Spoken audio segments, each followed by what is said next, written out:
Assalamu alaikum bandiraɓe fulɓe, on calminama moni kala inde mum yettode mum. Ɗum noon mbiɗo wiya mon bisimilla mon e Kodel Soft.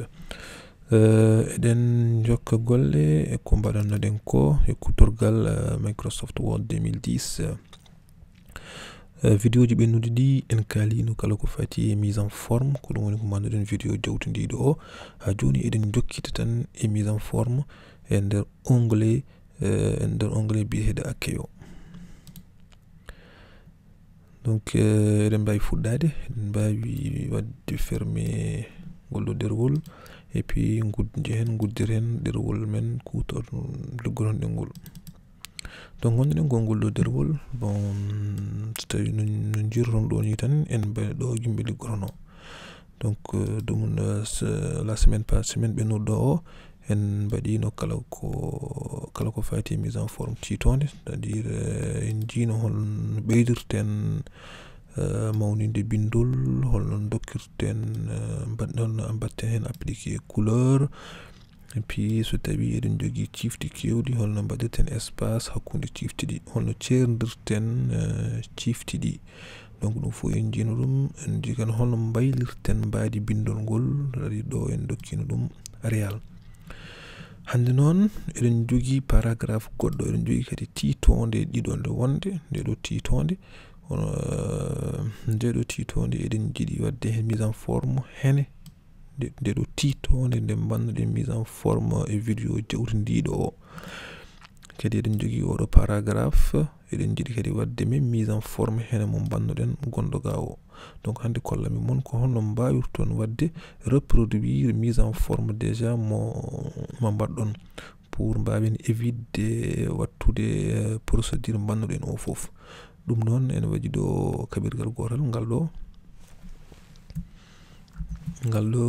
mi anda so tawi oɗon jiiya, bon waɗani tan ɗum. Donc kañum woni ɗo en waɗi fayida ko oɗo yimɓe kutorto pour wadde ɗum. Ɗum pour hokkude mon exemple. Donc eɗen jogui ndeɗo titonde jimmi ko ndeɗo titonde no wayni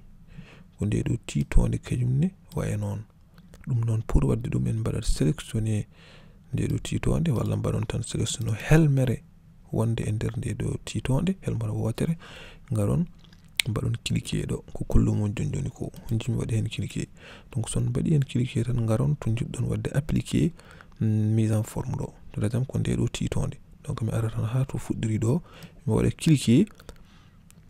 et puis mi waɗa maintenir e clique o, mi sélectionne ɗum foof. Hay mi waɗi sélectionné, donc automatiquement o waɗi appliqué mise en forme gonɗo e ndeɗo titonde ɗo. Mbaɗen kadi hen no mbaɗɗon ni tan, mais pour oɗo paragraphe, so tawi eɗen jiiɗi wadde appliqué mise en forme gonɗo ɗo o e oɗo paragraphe. Donc on jino mbami sélectionné oɗo paragraphe on jiiɗo on joguiɗen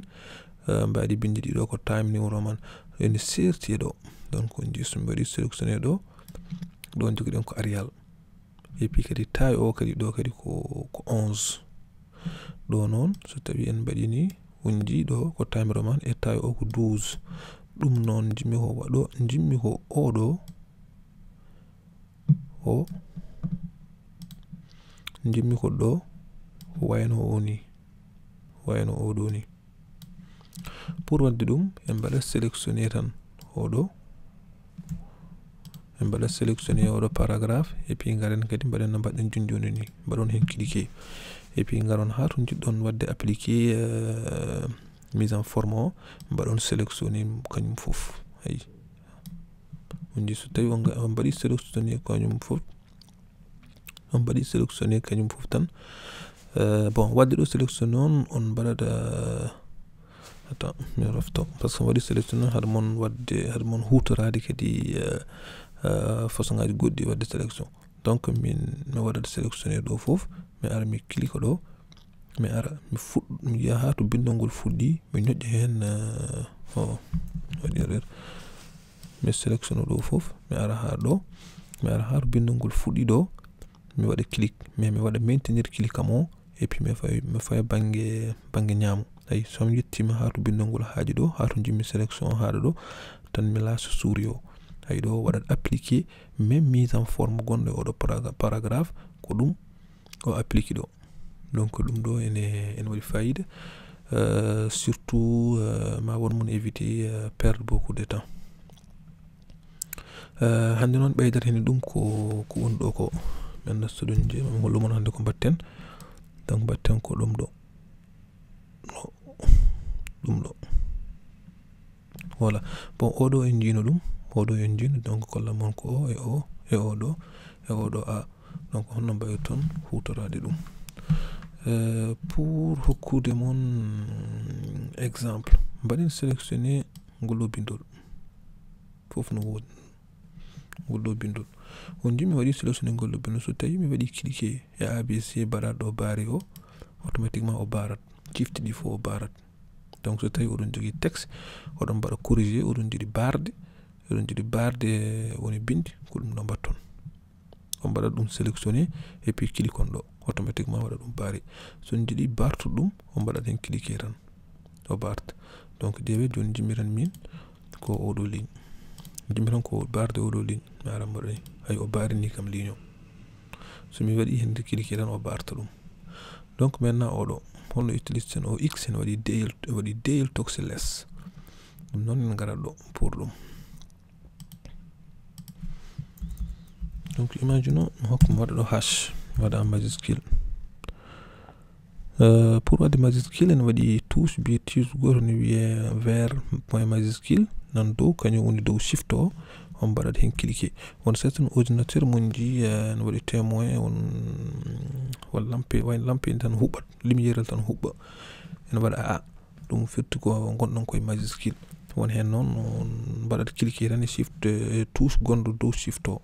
et puis ko bindoton ko wonta majuscule ay min joni wonti majuscule. Donc ɓeydon ngol ɗo bindol ɓeydo joni mi ara mi hokka ɗum tan 18 par exemple. Mi ara ɗo joni mi waɗa ɗo 2 mais 2 on jimi ko donc mi waɗa sélectionné 2 o on jii so mi waɗi sélectionné 2 o mi ari ɗo mi clique ɗo ay o waɗi 2 o less. Donc ɗum joni way ko ni kala ko binduɗon ɗo noon o fayra ko less. So tawi on jiɗi ittude ɗum tan on mbaɗa ɗo cliquer ay on cliquer son cliquer joni en gadin bindi ɗi oɗo joni wonata o ɗiɗo bindi wonata même niveau ɗiɗo ko cakkiri bindi ɗo ko wonata ko même niveau hash o par ce que ne bindammi ɗo nde mi applique ani oɗo. Ok goɗɗo ko gotum donc ɗewe mi waɗa mi itta ɗum mi applique ani haydara. Donc mi waɗa ɗo par exemple 3 so mi waɗi hash 3 ƴeewe joni so tawi mi waɗi sélectionné 3 o mi ara ɗo ngol ɗo ko x o carré o mi clique hen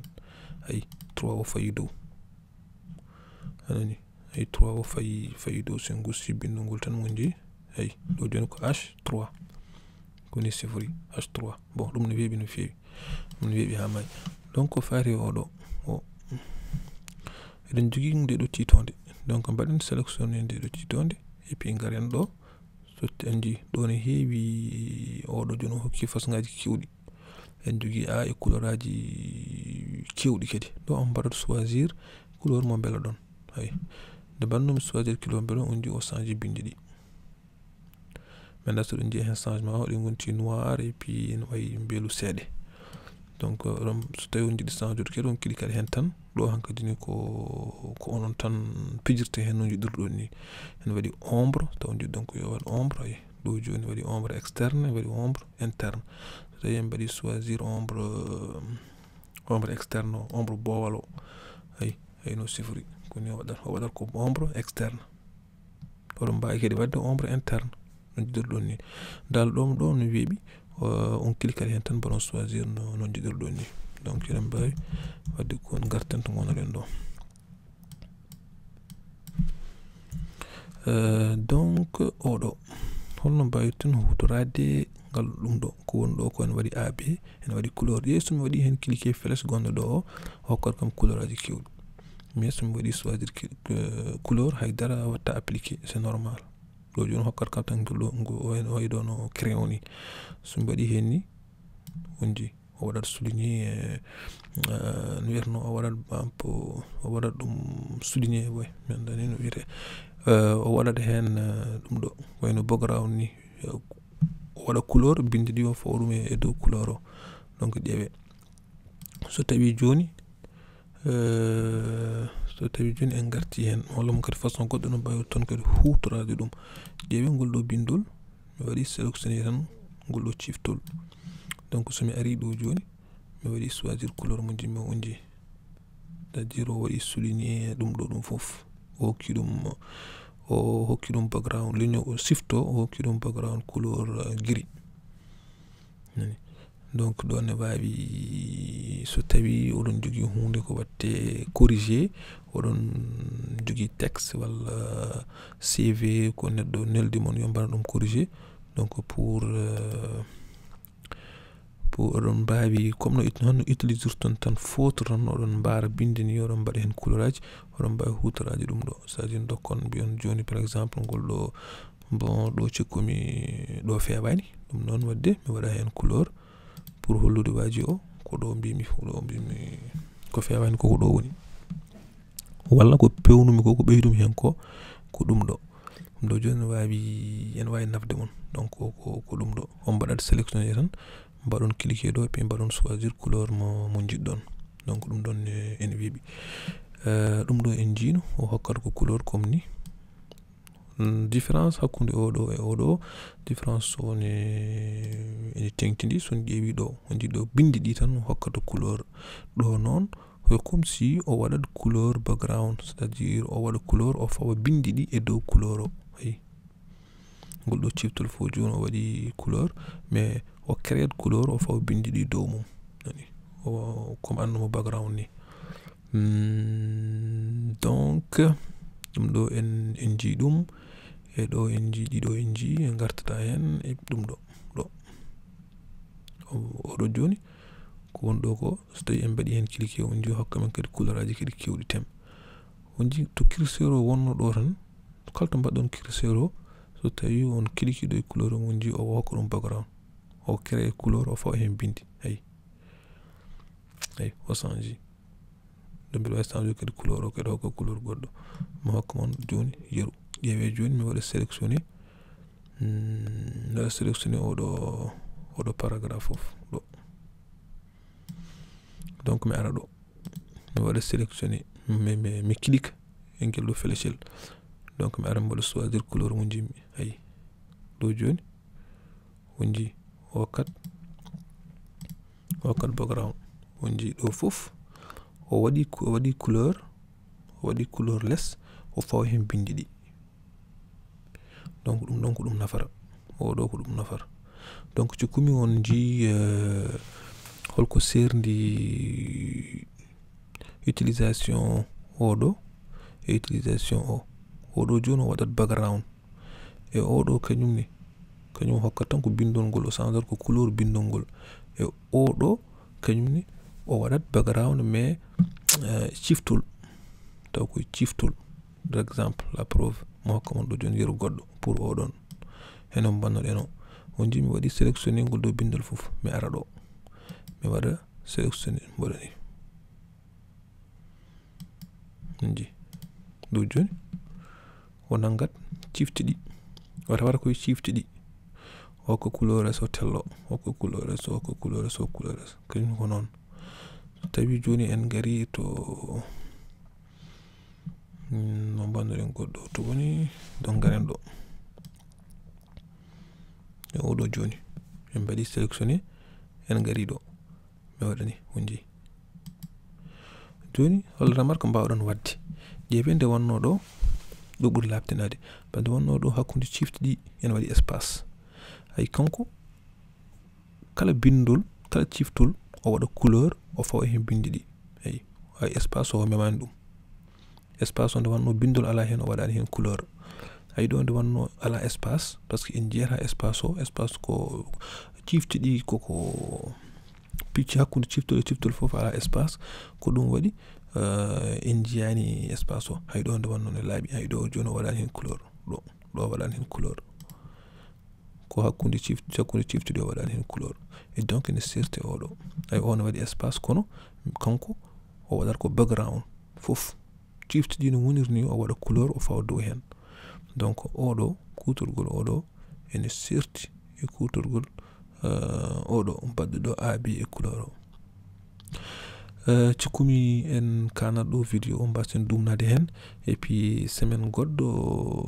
mbaɗen continuer jokkiren ko heddi ko gaynen ko wiyete onglet accueil ko ɗum noon mi salmini mon kala inde mum e yettode mum et puis so tawi wonko manki mon e vidéo o hoto mbaɗe hésité wadde mi contacter via Kodel Soft walla via